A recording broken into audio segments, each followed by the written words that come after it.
Welcome to mini foods Jaisingh. எல்லோருக்கும் வணக்கம். இன்றைக்கி நம்ம வீடியோவில் ரொம்பவே சிம்பிளான மெத்தடில் மாம்பழத்தை வச்சு ரொம்ப சூப்பரான கேசரி பெர்ஃபெக்டான பதத்தில் எப்படி செய்கிறது அப்படின்னு தாங்க பார்க்க போகிறோம். இந்த கேசரி பாருங்கள், பார்க்குறதுக்கே எவ்வளோ அழகாக இருக்குதுன்னு சொல்லிட்டு பதமும் அவ்வளோ சூப்பராக வருங்க.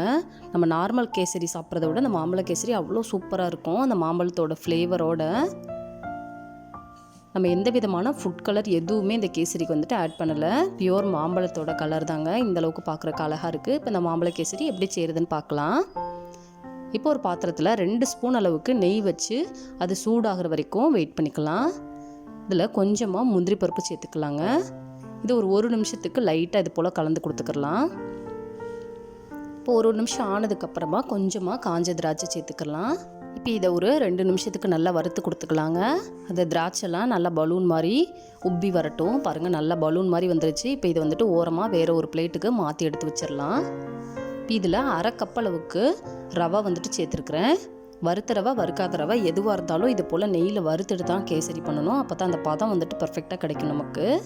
இப்போ அடுப்பை மிதமான தீயிலே வச்சுட்டு அந்த கலர் மாறாத அளவுக்கு, ரவையோட கலர் மாறாத அளவுக்கு நல்லா கைவிடாமல் கலந்து கொடுத்துக்கோங்க. ஒரு 5 நிமிஷம் ஆனதுமே ரவையிலேருந்து ஒரு நல்ல வறுத்த வாசனை வரும். அந்த வாசனை வந்துச்சுன்னா அடுப்பை ஆஃப் பண்ணிவிட்டு இந்த ரவையை ஓரமாக எடுத்து வச்சிடலாம்.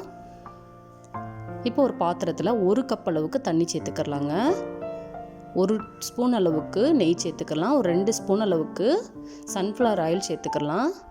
நீங்கள் வேணால் வெறும் நெய் மட்டும் வச்சு கூட பண்ணலாம். ரொம்ப திகட்டலாக இருக்கும். அதனால் கொஞ்சமாக சன்ஃப்ளவர் ஆயில் எக்ஸ்ட்ரா சேர்த்துருக்குறேன். இப்போ இதை நல்லா கொதிச்சிடட்டும். நல்லா கொதிச்சதுக்கப்புறம் இது போல் ஆயிலெல்லாம் நல்லா கலந்து விட்டுட்டு அடுப்பை ஃபுல்லாக சிம்மில் வச்சிடலாம். வச்சுட்டு நம்ம வறுத்தெடுத்துருக்கிற ரவையை இதில் சேர்த்துடலாங்க. சேர்த்த உடனே நல்லா அடுப்பு சிம்மில் தான் இருக்கணும். இது போல் கட்டிகள் இல்லாத அளவுக்கு நல்லா கலந்து விட்டுட்டு ஒரு மூடி போட்டு ஒரு 2 நிமிஷத்துக்கு மூடி வச்சிடலாம். ஃபுல்லாக சிம்லேயே இருக்கட்டும்.